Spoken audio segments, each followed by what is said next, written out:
Hello, নমস্কার। কেমন আছেন সবাই? আশা করি সবাই খুব ভালো আছেন। গ্রীষ্মকালে এই পটল আলু দিয়ে মাছের ঝোলটা আমাদের বাড়িতে প্রায় হয়। তার জন্য প্রথমেই পটলগুলোকে একটু লাল লাল করে ভেজে নিতে হবে। তো গ্রীষ্মকালে পটল, বেগুন, পেঁপে এগুলো দিয়ে ঝোল খেতেই বেশি ভালো লাগে, মাছের ঝোল। পটলগুলো লাল লাল করে ভাজতে হবে, আর ওই একই তেলে আলুগুলো একটু ভাপানো ছিল। আপনারা তো জানেন যে আলুগুলো অল্প করে ভাপিয়ে আমাদের রান্না করা হয়, যাতে করে এক্সট্রা সুগারটা বেরিয়ে যায়। তো এরপর এগুলো ভালো করে একটু ভেজে নিতে হবে নেড়ে নেড়ে।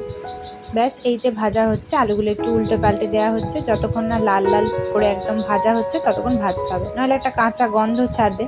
ভাজা হয়ে গেছে, এবার একটু হলুদ দিতে হবে আর নুন দিতে হবে। নুনটা অনেকটা বেশি মনে হতে পারে, কিন্তু যখন ঝোল হয়ে যাবে, জল দেওয়া হবে অনেকটা, তখন নুনটা ঠিক হয়ে যাবে।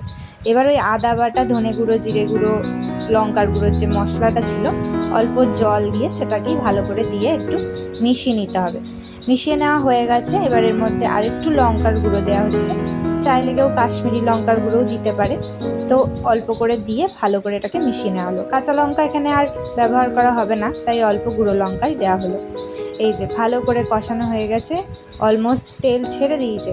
এবার এর মধ্যে একদম কড়াই থেকে দেখুন লেগে লেগে আসছে, মানে একদম হয়ে গেছে কষানো। এবার প্রয়োজন মতো জল দিয়ে এটাকে সেদ্ধ করতে দিতে হবে। যেমন ঝোল খাবেন সেরকমই জল দিতে হবে। তো এই যে জল দেওয়া হয়ে গেল, এবার ভালো করে জল দিয়ে এটাকে চাপা দিয়ে সেদ্ধ করতে হবে কিছুক্ষণ। একদম পাতলা, গ্রীষ্মকালে পাতলা পটল আলু দিয়ে এই ঝোলটা খেতে খুব ভালো লাগে। চাইলে একটু কেউ বড়ি ভাজাও দিতে পারে। চাপা খুলে দেখা হলো সেদ্ধ হয়ে গেছে খানিকক্ষণ বাদ। এই যে এবার 2 পিস মাছ এখানে ভেজে নেওয়া হচ্ছে। আজকে 2 পিসই রান্না করা হচ্ছে, কারণ বাড়িতে দুজনই আছে। এবার এর মধ্যে মাছ ভাজা হয়ে গেলে ওই তেলে একটু 5 ফোড়নে দিয়ে নিতে হবে, আর অল্প একটু হিং দিতে হবে। হিং দিলে ঝোলের স্বাদ আরও ভালো হয়। এবার ওই ঝোলটা ছুঁকে দিতে হবে, যেটা আগে থেকে সেদ্ধ করা সবজি টবজি ছিল।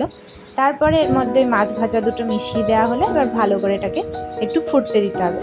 অল্প একটু লাস্টে চিনি দিয়ে নিতে হবে, দিয়ে ভালো করে ফুটে গেলে মিশিয়ে নিয়ে নামিয়ে নিতে হবে।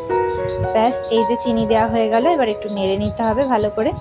হিঙের গন্ধটাই ঝোলের সাথে মিশে যাবে, 5 ফোড়নের গন্ধ দারুণ হবে। আর গ্রীষ্মকালে পটল তো একটা খুব ভালো সবজি, যেটা ভালো হজম করে, ভালো ঘুম আসে, কোষ্ঠকাঠিন্য দূর হয়। তো এই যে হয়ে গেছে আমাদের ঝোল, মাছের ঝোল পটল আলু দিয়ে।